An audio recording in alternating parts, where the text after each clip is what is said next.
Y siguiendo con el programa, le damos a continuación la palabra a Luis Eduardo Diana Campiño, médico veterinario y también profesor de educación media en ciencias biológicas. Bueno, me presento, soy Luis Diana, médico veterinario, profesor en ciencias biológicas para educación media. Vivo en la ciudad de San José de Mayo y desarrollo esta doble actividad como veterinario en el ejercicio liberal, asesorando productores ganaderos y lecheros de la zona. Y por otro lado, tengo horas y clases en secundaria, donde trabajo en los liceos, o en 2 liceos de la ciudad de San José. Fui invitado para un poco trabajar desde mi enfoque, desde lo que yo hago, desde mi trabajo, y enfocarlo en el día del ambiente. Para eso he preparado un PowerPoint en el cual ustedes van a poder observar, y yo voy a ir hablando un poco sobre el PowerPoint. El título de la presentación, como está escrito ahí, la vaca como agente dinamizador del ambiente en el Uruguay. La primera puntualización es que, bueno, encierro en el término vaca a todos los rumiantes de carácter productivo del Uruguay. Me estoy refiriendo a los bovinos y a los ovinos. Yo la voy a resumir en la vaca, que es en el medio que yo me muevo. Yo trabajo principalmente, o casi todo, trabajo con bovinos. Cuando me refiero a la vaca, a partir de ahora me voy a estar refiriendo a todos los rumiantes de implicación productiva en el Uruguay. Después, el otro término que aparece en el título es ambiente. Yo me voy a referir desde un punto de vista del ambiente, ahora lo vamos a ver, pero no hay que olvidar que el ambiente abarca más allá de lo que puede ser lo biológico. Abarca lo social, abarca lo cultural, abarca lo político, lo económico, y no perder nunca el punto de vista del principal rubro exportador del Uruguay, que es el sector agropecuario. También es importante, dentro de ese ambiente, el apuntar hacia la ciencia y la tecnología, que promueve el desarrollo del conocimiento. El otro término, el tercer término que está puesto ahí en el título, es dinamizador. Bueno, vamos a ver de qué forma unimos esos dos términos, la vaca y el ambiente, en un dinamismo que está vinculado. Pues bien, pasamos a la primera diapositiva. Yo quiero ya enmarcar ese ambiente dentro de lo que en biología denominamos ecosistema. Un ecosistema es una unidad que nosotros delimitamos para nuestro estudio, que está compuesta por seres vivos y factores abióticos. Lo que está puesto ahí, en el primer cuadro en rojo, dice que está formado por seres vivos, que es la biocenosis, y elementos no vivos, que es el biotopo, ¿tá? Es decir, que nuestro ambiente va a estar formado por factores bióticos y por factores abióticos. El segundo término importante que está en el segundo cuadro es que el ecosistema se autorregula, ¿tá? Esos dos factores que nombré anteriormente están en un continuo equilibrio y una autorregulación. Ellos mismos se van condicionando para la permanencia en el tiempo, y de ahí se desprenden estos dos términos muy usados, que es el de sustentabilidad y sostenibilidad. Marco la diferencia. Sustentabilidad justamente es esa autorregulación, esa forma que tiene el ecosistema de autoabastecerse y permanecer en el tiempo. Los ciclos, el ciclo de la materia, el ciclo del carbono, el ciclo de la energía, permiten de que este ecosistema sea sostenible. Entonces, ¿cómo definimos sostenibilidad? Bueno, es que perdura en el tiempo. Un ecosistema, una vez que se regula, una vez que llega a un punto de equilibrio, se sostiene en el tiempo, y si no, no perdura, es decir, desaparece. Por eso ahí, en el tercer cuadro, hablamos de que los ecosistemas son sistemas dinámicos que tienden al equilibrio. Ahí entramos en un punto muy importante para nuestro ecosistema y para nuestra vaca, y en el lugar donde se mueve. Son sistemas dinámicos, están en un proceso continuo de moverse para un lado, de moverse para el otro, tratando de soportar los cambios, tratando de lograr esa sustentabilidad y esa sostenibilidad. Bueno, acabo de nombrar las características generales de un ecosistema, pero vamos un poquito a lo que es el ecosistema del Uruguay. El Uruguay se enmarca, según el profesor Jorge Chevatarov, en un territorio continental denominado la provincia fitogeográfica uruguayense, oriental, propiamente dicha, como dice ahí, es decir, que los límites políticos del Uruguay están dentro de ese territorio fitogeográfico, o dicho de otra manera, el ambiente va mucho más allá de los límites políticos del Uruguay. Eso es un tema muy importante para lo que voy a mostrar en la siguiente diapo. Otro tema importante de que los biomas en el Uruguay se caracterizan y están clasificados de diferente manera, pero una de las mayores clasificaciones es ya sea la pradera, la zona costera, los montes, monte serrano, monte de costa, y como dice a la derecha, ahí yo lo voy a marcar con el mouse, el principal bioma del Uruguay es la pradera. Cubre un 76%, con una temperatura media del 17,5 grados Celsius, unas lluvias que van aproximadamente anual de 1.300 milímetros, y como vemos ahí, el mayor bioma del Uruguay es la pradera. Debajo, en el cuadro blanco, estoy mostrando la curva típica de crecimiento de los vegetales en las diferentes estaciones, con el máximo potencial de crecimiento en primavera. Las praderas en el Uruguay y en su bioma, en el cual está englobado, tienen una gran deficiencia hídrica, por lo tanto la productividad del pasto en verano cae, aparte de aparecer especies específicas estivales. Muy bien, dentro de esas praderas, dentro de ese bioma en el cual pertenece el Uruguay, se introdujo hace 400 años el bovino. El bovino, los rumiantes de producción en el Uruguay, es una especie exótica.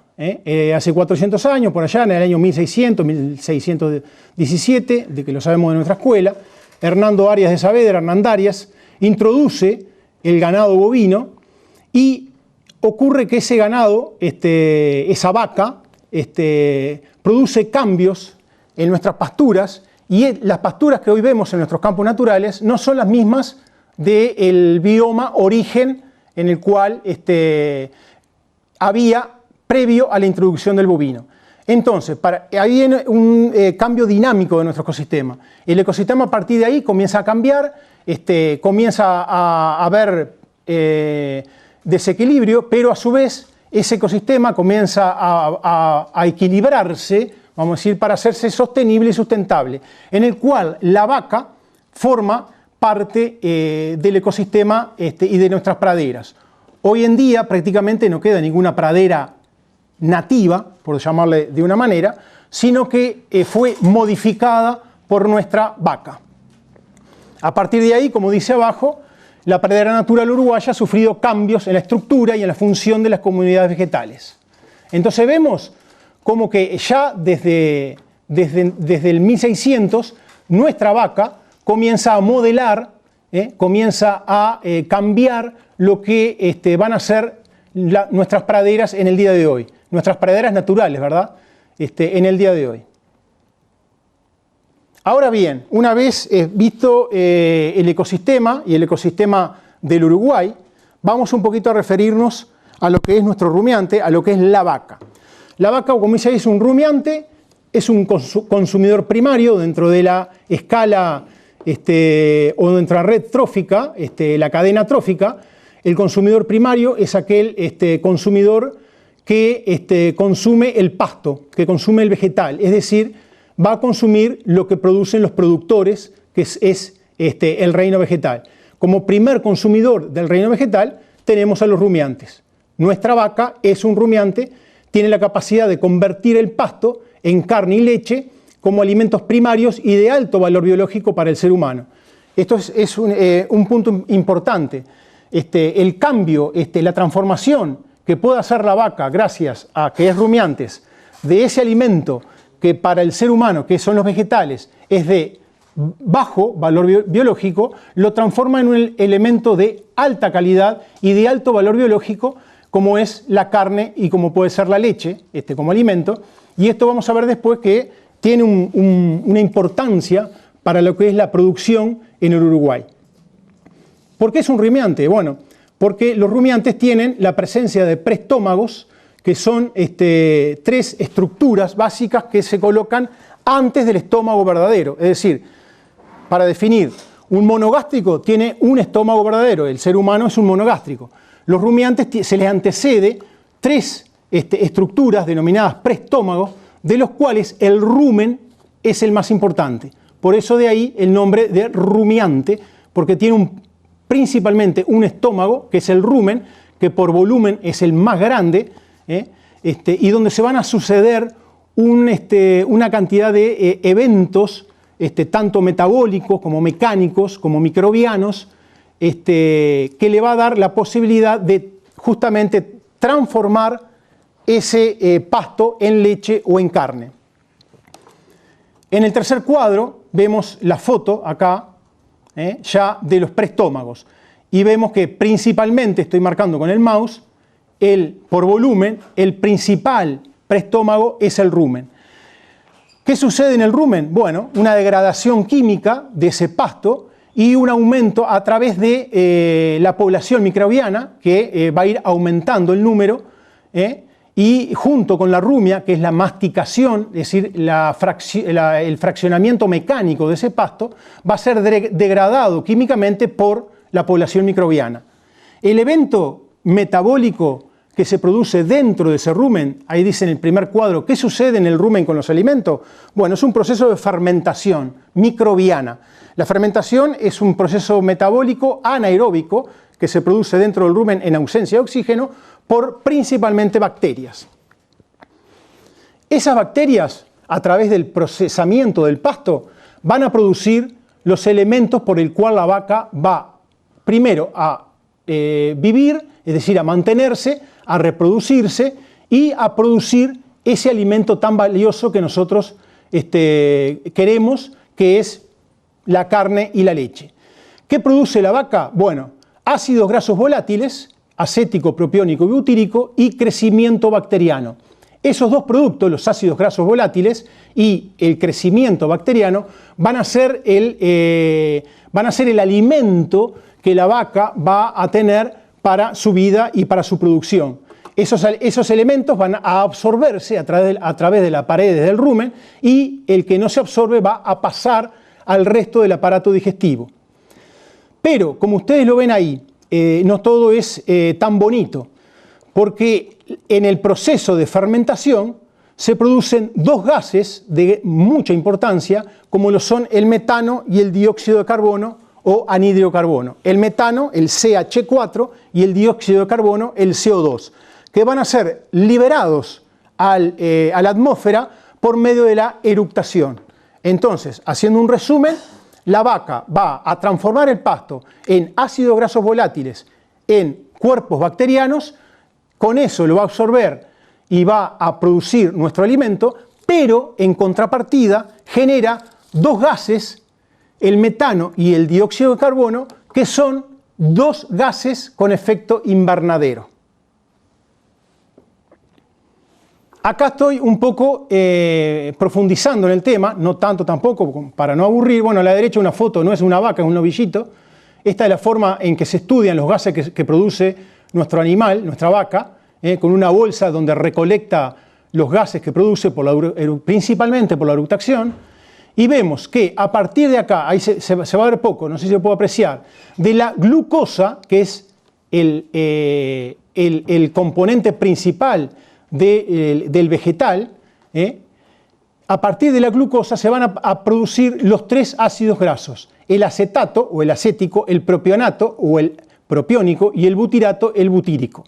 A partir de ellos, de cada uno de ellos, vamos a ver la producción además del anhídrido carbónico y del hidrógeno.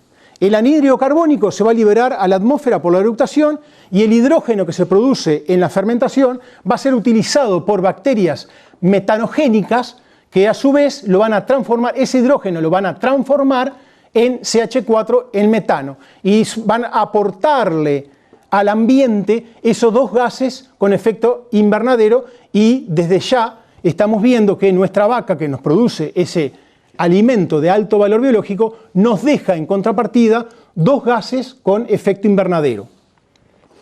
Pero, ¿qué otra cosa importante que ya quiero adelantar? La producción de estos tres ácidos grasos volátiles es dependiente de la dieta, porque veamos que el tercer ácido graso, que es el propiónico, el propionato, no produce ningún anhídrido carbónico ni hidrógeno que luego se va a transformar en metano. Es decir, que tenemos una vía para variar, una vía para poder nosotros manejar en el futuro, de que es la tendencia de usar dietas donde la mayor proporción de ácido graso sea el propionato o el ácido propiónico, que no produce en el proceso de fermentación ni anhídrido carbónico ni metano. Entonces, ¿cuáles son esas dietas que se inclinan más hacia la producción de propionato? Es dietas ricas en almidón, es decir, cereales y pasturas de buena calidad. ¿Tá? Es decir, vamos a ver qué son las pasturas artificiales principalmente. Aquellas pasturas que están muy lignificadas, es decir, que están con mucha fibra, van a producir en el proceso fermentativo más ácido acético, más acetato y por ende más anhídrido carbónico y más metano. Muy bien. Quiero ahora hacer un pequeño aporte en cuanto a qué son los gases con efecto invernadero. Los gases con efecto invernadero son aquellos gases, vamos a ver después, son aquellos gases que colaboran con el cambio climático, colaboran con el aumento de la temperatura, es decir, con el calentamiento global. ¿Cuáles son esos cuáles son esos gases de efecto invernadero? En un trabajo realizado en el año 2017 en Estados Unidos, el dióxido de carbono se produce en un 82% y el metano en un 10%. Es decir, y después tenemos el óxido nitroso en un 5% y gases fluorados en un 3%. Pero vemos en este trabajo en Estados Unidos en el año 2017 que los dos principales, el principal, que es el dióxido de carbono, el CO2, y el segundo, el lugar, que es el metano, son aportados también, además, por nuestra vaca. ¿Está claro? Este estudio es hecho en España y vemos que el aporte que realiza nuestra vaca de metano y de CO2 a la atmósfera de gases con efecto invernadero es el 7% del total de los gases con efecto invernadero producidos en las actividades antropogénicas, en las actividades del hombre. La mayor cantidad de gases con efecto invernadero son producidos por el uso del petróleo. Ahora lo vamos a ver. Es decir, el transporte, la industria, la generación eléctrica, el consumo de combustibles directamente, etcétera, etcétera. Es decir, que la actividad ganadera en el estudio realizado en el año 2020 en España aportaría o estaría implicada en un 7%. ¿Tá? Ya eso nos da o nos hace ver de que nuestra vaca, si bien aporta gases con efecto invernadero, el metano y el anhídrido carbónico, solamente estaría implicado un 7% del total de los gases con efecto invernadero que se producen en nuestro planeta. Bueno, antes de pasar al tema de fotosíntesis, quiero un poco recapitular. Para recapitular, primero les hablé del ecosistema, ¿tá? Y el ecosistema típico del Uruguay, que es la pradera. Segundo, les hablé de la vaca, que produce los alimentos, principalmente carne y leche, de altísimo valor biológico, el cual van a ser el producto de exportación del Uruguay, el mayor producto de exportación del Uruguay. Cuarto, le hablé de los gases de efecto invernadero, porque la vaca está implicada en su proceso fermentativo de producción de dos gases de efecto invernadero, que son el anhídrido carbónico y el metano. Pero ahora, en tercer lugar, quiero simplemente mencionar este tema: fotosíntesis. ¿Qué es la fotosíntesis? La fotosíntesis es el proceso por el cual determinados seres vivos pueden convertir materia inorgánica a materia orgánica. ¿Quiénes son? Los vegetales y las bacterias fotosintéticas. ¿Está claro? Pero vamos a quedarnos con las plantas que pertenecen al reino vegetal, que son en una cadena trófica los llamados productores. ¿Tá? Producen alimento, producen su cuerpo y producen el alimento para el resto de la cadena trófica. ¿Por qué? Bueno, porque tienen unos organelos, los cloroplastos, y un pigmento denominada clorofila, que va a participar de ese proceso fotosintético. ¿Por qué se denomina fotosíntesis? Bueno, síntesis viene de formación y foto porque el proceso de fotosíntesis requiere de la luz, que es lo que está en el cuadro, en este cuadro que a la izquierda de la pantalla, el espectro electromagnético, la luz visible es la que activa a la clorofila para que se inicie el proceso de fotosíntesis. El proceso de fotosíntesis, que está resumido en esta ecuación química, vamos a ver. Yo quiero que no se asusten, pero vamos a ver que es muy simple. Por supuesto que químicamente la fotosíntesis es muchísimo más compleja, aparte de variada. Yo lo que quiero mostrar es simplemente una fórmula básica de la fotosíntesis, donde vemos que participa el anhídrido carbónico, el agua, y en presencia de luz y la clorofila forma el alimento, es decir, forma la sustancia orgánica, que es la glucosa, y el oxígeno. ¿Está claro? Entonces, aquel gas con efecto invernadero que está en nuestra atmósfera puede ser captado por nuestras plantas, o es captado, puede ser no, es captado por nuestras plantas para su proceso de fotosíntesis, formar su cuerpo, y va a ser el comienzo de la cadena trófica, de la cadena alimenticia, las plantas. Entonces, vemos que el proceso de fotosíntesis genera o disminuye, ¿tá? Participa de la disminución del CO2 en la atmósfera. En esta siguiente imagen, lo que quiero yo mostrar o graficar es cómo, bueno, al lado izquierdo de la pantalla tenemos a nuestra vaca, que sí, que libera anhídrido carbónico a la atmósfera, pero parte, es de lo que indica esta flecha hacia abajo, parte de ese anhídrido carbónico es captado por la planta para formar glucosa y así reintegrarlo, capturarlo al ecosistema. Otro resto, por supuesto, no es captado, es dejado en la atmósfera y por supuesto va a provocar calentamiento global o va a provocar el efecto invernadero. Ahora bien, la vía del petróleo, recuerdan que era casi el 80%, la vía del petróleo, todo el petróleo consumido libera CO2 a la atmósfera y ningún anhídrido carbónico por la acción o la actividad del petróleo, ningún anhídrido carbónico está en una cruz ahí, retorna al ecosistema. ¿Tá? Es decir, que el 100% del anhídrido carbónico que se libera por la actividad a base de hidrocarburos, el 100% va a quedar en la atmósfera y va a provocar efecto invernadero, ¿tá? Calentamiento global. Ahora, cierta cantidad, y dejo abierta y entre comillas esto, cierta cantidad de anhídrido carbono es captado por el vegetal para el proceso de fotosíntesis y así reintegrarlo al ecosistema.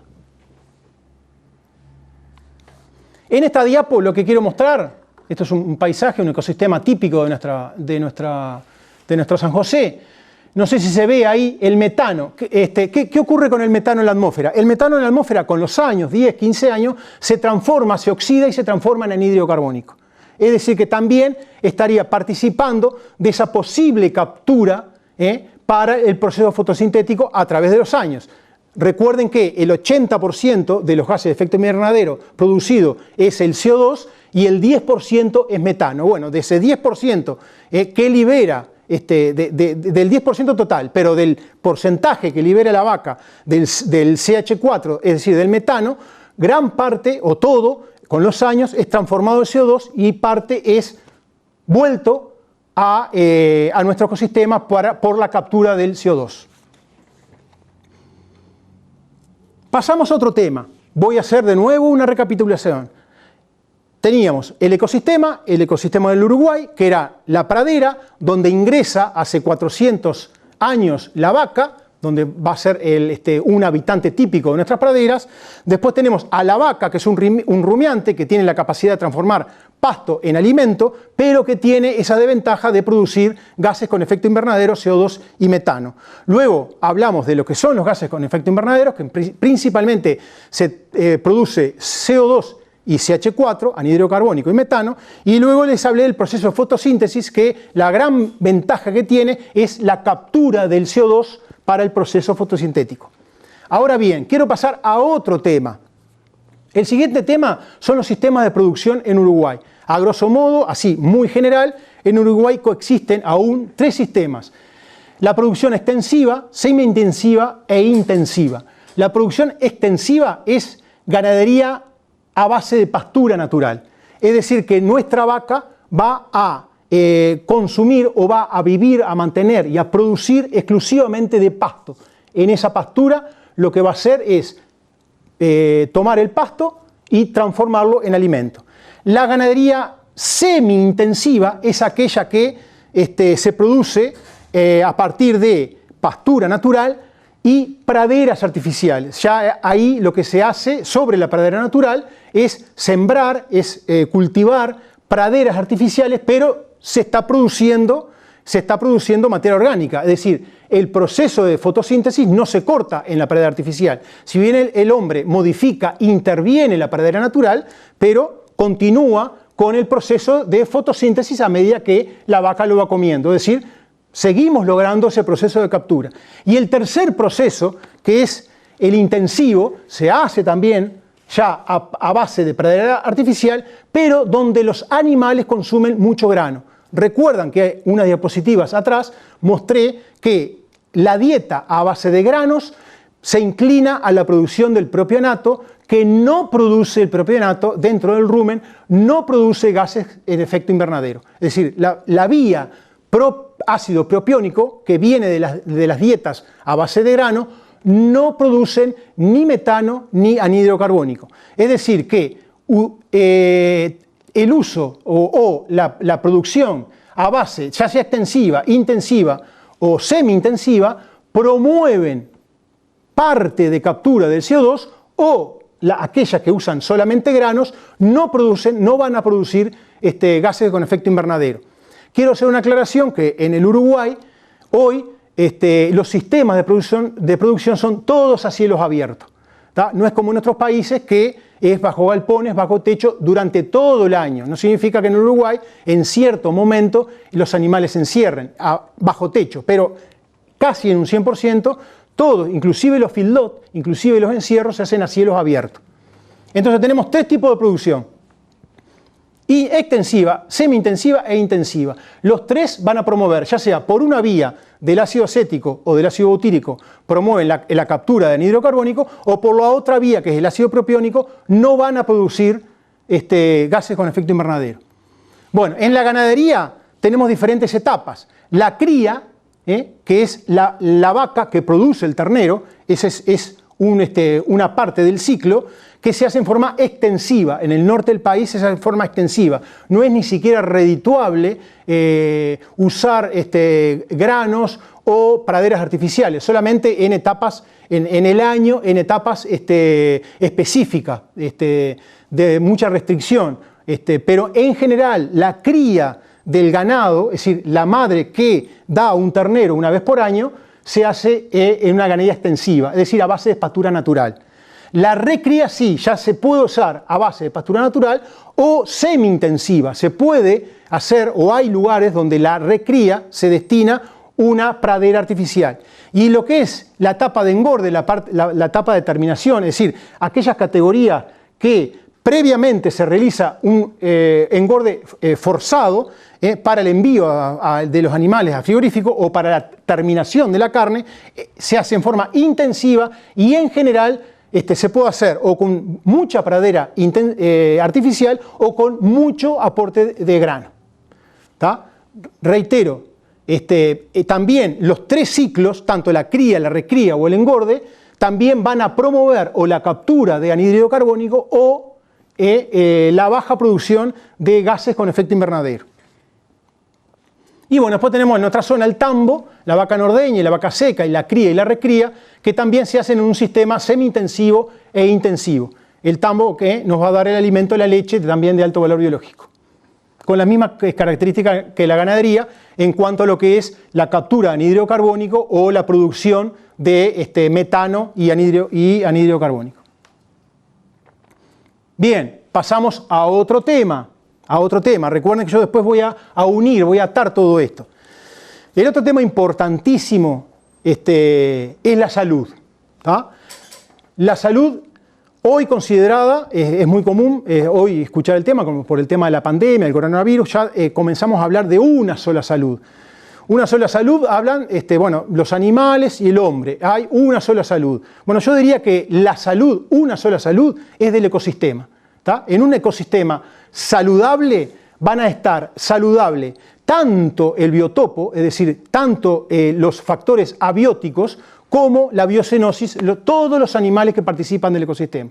Entonces, si nosotros apostamos a una sola salud, ya no mirar puntualmente o nuestra vaquita, o la persona, o nuestro bichito, o el gusanito, o nuestra planta, no. Si miramos la salud del ecosistema como algo, como una sola salud, vamos a ver que va a ser el ecosistema que va a ser menos contaminante. Vamos a lograr tener nosotros un ecosistema mucho menos contaminante y mucho más efectivo.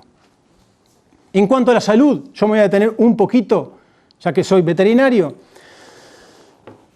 Cuando me centro en el tema salud, traigo ese nuevo término, ese nuevo concepto, no es tan nuevo tampoco, que es el de bienestar animal. En la foto ahí se ve detrás de mis cuadritos, en el centro se ve una mujer, esa es Temple Garden, una americana, que promovió, que introdujo ese término, que fue la pionera en el tema de bienestar animal. Bienestar animal, que yo lo resumo en 3 cuadros, que lo pongo ahí, el primero en verde. El confort. El confort del animal apuesta hacia lo que es el bienestar animal. El confort se puede lograr desde un punto de vista natural, como por ejemplo un monte de abrigo, un monte de sombra, buenas aguadas, etcétera, etcétera, o artificial, como pueden ser instalaciones, trabajo con los animales, mangas, tubos, tambos, etcétera, etcétera. Entonces, el confort es fundamental. Segundo, la alimentación. ¿Tá? El agua, no nos olvidemos, la calidad del agua es fundamental para lograr la salud del animal. El animal siempre tiene que tener buena agua, no puede estar contaminada, no puede estar sucia, tiene que ser de calidad, apta para el consumo. Así como los humanos consumimos agua, entre comillas, potable, el animal también debería estar consumiendo agua potable o agua fresca, porque es parte del alimento. Y los alimentos que tienen que estar sanos, alimentos sanos. Cuando preparamos una dieta, no solo es importante lograr el equilibrio nutritivo para que nuestra vaca produzca mejor, sino que esos alimentos tienen que estar bien conservados, por ejemplo, no tienen que tener contaminantes y que el animal no se enferme. Y el otro tema importante dentro del bienestar animal es la sanidad. El animal tiene que estar saneado, el animal tiene que estar con los biológicos correspondientes para prevenirlo de enfermedades, tiene que recibir los fármacos adecuados, respetando los tiempos de espera, y un término nuevo que se asocia o que se está asociando a lo que es la sanidad, el uso de probióticos, que son aquellos elementos que lo que hacen es promover la inmunidad y promover la salud del animal. Entonces, la salud del ecosistema y la salud del animal también hacen a lo que nosotros después vamos a terminar hablando. Todo esto que venimos hablando resultan en ¿qué? En una vaca eficiente. ¿Tá? ¿Cuál es la vaca más eficiente desde un punto de vista general? Bueno, aquella vaca que es más saludable, que produce más y más ambiente. Nos otorga un ambiente más óptimo. ¿Tá? Es decir, la vaca más eficiente es más saludable, más producción y más ambiente. Y ahora, ya para terminar el tema, quiero referirme ahora sí a este tema, que este tema es nuevo, y quiero atar todo lo que yo vengo hablando con lo que es la huella del carbono. ¿Qué es la huella del carbono? La huella del carbono es un indicador ambiental que pretende reflejar la totalidad de gases de efecto invernaderos emitidos por efecto directo o indirecto de un individuo, organización, evento o producto. ¿Está claro? Es decir, ¿qué cantidad de gases con efecto invernadero produce una actividad, produce un individuo o cualquier producto o cualquier actividad con efecto antropogénico? Es decir, todas aquellas actividades que el hombre realiza ya o que viene realizando, cuánta contaminación en cuanto a gases de efecto invernadero le está otorgando al medio ambiente. Entonces, ¿cómo voy a atar todas estas diapos que yo vengo presentando? Bueno, aquella vaca que se encuentra en un ecosistema, en un ambiente saludable, que mejor produce y que otorga la menor contaminación posible, es aquella vaca que nos va a resultar en menos contaminante. ¿Está claro? Entonces, ¿cómo hacemos nosotros para medir el carbono? Bueno, esto es un tema nuevo. En Uruguay, creo que fue la semana pasada, se firmó un acuerdo entre el Ministerio de Ganadería, Agricultura y Pesca, el Ministerio de Ambiente, el Instituto Nacional de Investigación Agropecuaria, el Instituto Nacional de la Leche y el Instituto Nacional de Carne. Se firmó un acuerdo para recién comenzar o empezar a investigar, esto va a ser hecho por científicos, pertenecientes a esos 5 organismos que nombré recién, Ministerio de Ambiente, Ministerio de Ganadería, INIA, INALE, INAC, para comenzar el estudio de la huella ambiental ganadera. ¿Qué es lo que se va a buscar con esto? Bueno, justamente de ver qué tanto CO2 y metano está aportando nuestra producción ganadera al ambiente. Y para ello van a tener que contabilizar la cantidad de gases, es decir, anhídrido carbónico y metano, que liberan al medio, pero también van a tener que contabilizar aquel CO2 que está siendo capturado por la vaca. No sé si me entienden la idea. Este es un tema nuevo, este es un tema que recién se va a entrar a investigar. ¿Por qué? Porque el Uruguay tiene que demostrar que sus productos, básicamente estos dos alimentos, carne y leche, que sus productos, es decir, ¿qué tanto están contaminando el medio? Hay otros países, otros trabajos que ya están mucho más adelantados que nosotros. Están diciendo que la ganadería contamina el medio ambiente porque produce gases con efecto invernadero, que la leche, que la carne. Bueno, el Uruguay un poco se siente tocado o intimidado en cuanto a la cantidad de gases de efecto invernadero que produce la ganadería.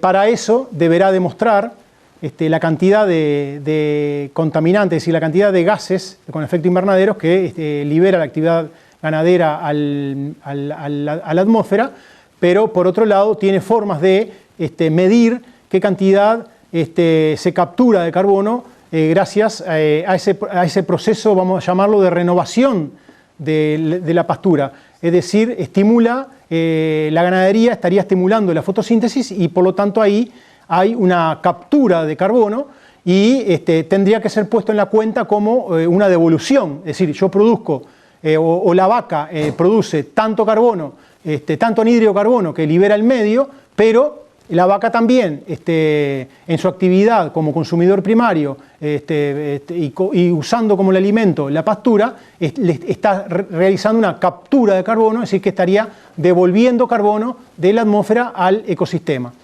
Es importante, entonces, concientizarse, que las autoridades se hayan concientizado en este tema y que hayan comenzado un trabajo justamente de medir, bueno, cuánto el Uruguay está produciendo de gases con efecto invernadero de origen ganadero. Y ya para terminar, entonces, el logo de Uruguay Natural, el cual pienso que tiene que seguir este camino el Uruguay, de seguir defendiendo la producción natural, la producción de alimentos de alto valor biológico para el mundo, ¿verdad? Es un producto de altísimo valor que el Uruguay produce y bueno, tendrá que demostrar después, teniendo en cuenta sí, realmente lo que está liberando al ambiente, pero tendrá que demostrar qué tanto está contaminando el medio ambiente. Bueno, muchas gracias por su atención. Espero se haya podido cumplir el objetivo y haya quedado un poco claro el tema de cómo la vaca es un agente dinamizador del ambiente y de cómo las políticas públicas, productores y políticas públicas se van a ver enfrentados a un estudio, una investigación para tener evidencia plena de qué forma el Uruguay participa en la contaminación del medio ambiente.